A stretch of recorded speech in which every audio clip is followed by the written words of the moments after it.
Alright, welcome back to the Bearded Garage.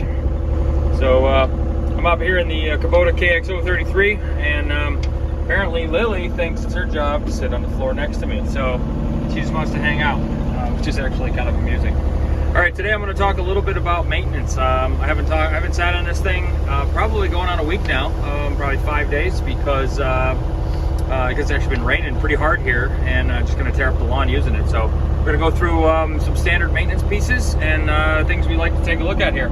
I only got about 21 hours, so there's not a lot of big maintenance to do, but here's a quick maintenance check. All right, here we go. All right, the first maintenance thing we're going to check here is we're going to check on the oil and the fluids.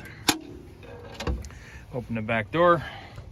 We're going to locate our dipstick here. All right, we're going to pull her out. All right, that is right in the middle. If you see, the range on these is like a Porsche, all the way to here, from one end to the other. So, oh, I dripped it. Great. All right, so the key is you just want to keep it in the range. So, oil's looking good. Next, we're going to take fluids in the side here. We're going to open the side cavity. All right, 2 visual inspections. All right, when the machine is level or fairly level, you're going to see this within the operating circle.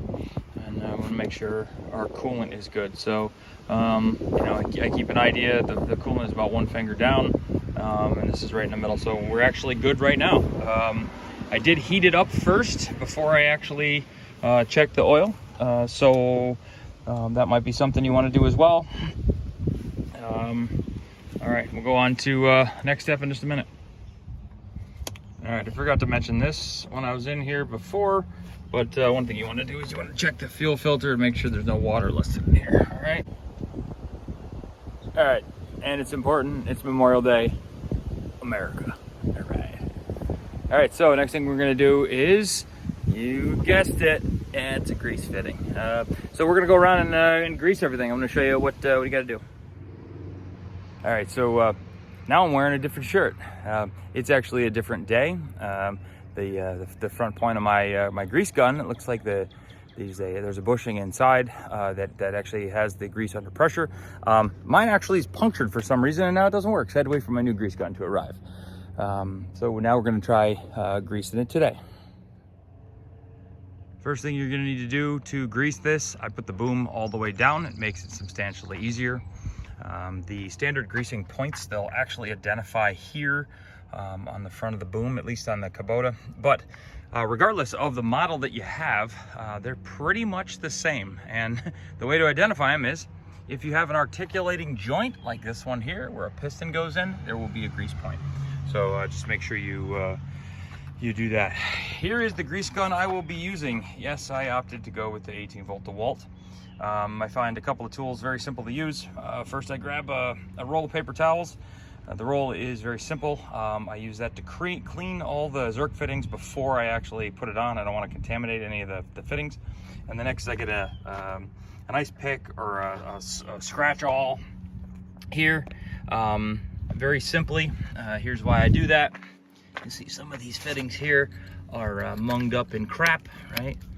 And I just want to get the mud out before I do this. So if you take a look, takes a minute or two, you can expose the fitting. If you can't find the fitting, keep looking, because you still need to do it. All right. Then I get a paper towel, I wipe there, get all the old grease off, and then we'll try greasing it. So you haven't done this before, it's actually pretty easy. You're going to take your grease fitting, that is called the Zerk. We are going to push it in until you hear it click. In this particular model, I'm lucky because I just squeezed the trigger. What we're going to do is we're going to watch back here. You should be able to see the grease start to ooze out. Hopefully that'll focus. Here we go. All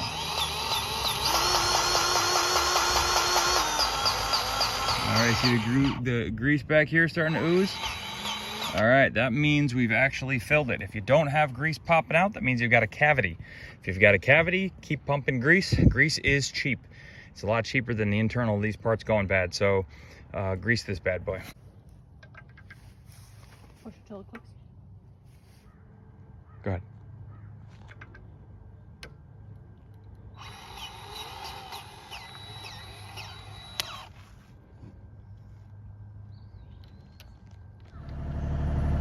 Don't forget the one that's up underneath the thumb.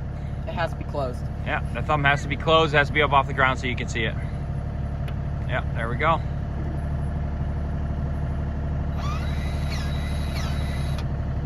Engine. Two of the Zerk fittings on the front of the machine need to be greased every 90 degrees. The first one, the bearing, needs 5 squirts, and the teeth needs 20 squirts every rotation. All right, so this thing here lists out all the fittings on the machine, how often you have to do them. One of the things that we were able to do, we counted. It looks like there are 27 fittings, but not every single fitting has to be greased. I'm gonna give you an example here. If you come down to this, right, this joint here is actually this fitting, as this grease fitting, as well as this fitting. You can see grease come out of both, the same location for both fittings. That actually occurs in many locations. In fact, you do it again over here. There's one here, and there's another here. They're both greasing this cylinder, and you can actually watch them do the same thing. In fact, it's interesting. I can tell that this Zerk, looks like this Zerk failed because this one, and this one are all in the same cylinder. So when I greased it, actually, this Zerk failed and it was squirting out, and I actually popped it with a screwdriver to fix it. So I'll probably replace that later. So when you're walking through these fittings, every single joint, anything that articulates, it has a fitting. How often you should do it, you should ask. Well, the machine actually gives you maintenance, and it says it on the side of the machine itself. Every day greasing points. Now, every day is not really homeowner every day, so it's about every 10 hours. So if you ran this machine all day long for 10 hours on a construction site, you do it every 8 to 10 hours. So that's about it. All right, the last thing I'm going to do is mention a review on this Dewalt 20 volt max grease gun. I have to say, this saves you a boatload of time. When you're actually up here and you're doing this swing bearing tooth flanks, or the swing bearing teeth, you actually need to 20 to 30 pumps into there at every 90-degree rotation. This thing will really save your arm. If you have they make really 2 manual grease guns. They make a handle one, and then they make a lever one, a big long one. This is just, it's worth every penny. I happen to have a Lowe's gift card from my mother-in-law, thanks Linda, and about 50 bucks. And so this total was like 110, so you can't go wrong. And I already had some batteries, so that's it. All the details regarding greasing is on page 65 of the user's manual. If you're still with us this late in the video, you either like the Bearded Garage or you like Porsches, Kubotas. In either case, click the like, click the subscribe. Trying to bump up my my subscriber count here, please. And last but not least, do not forget America.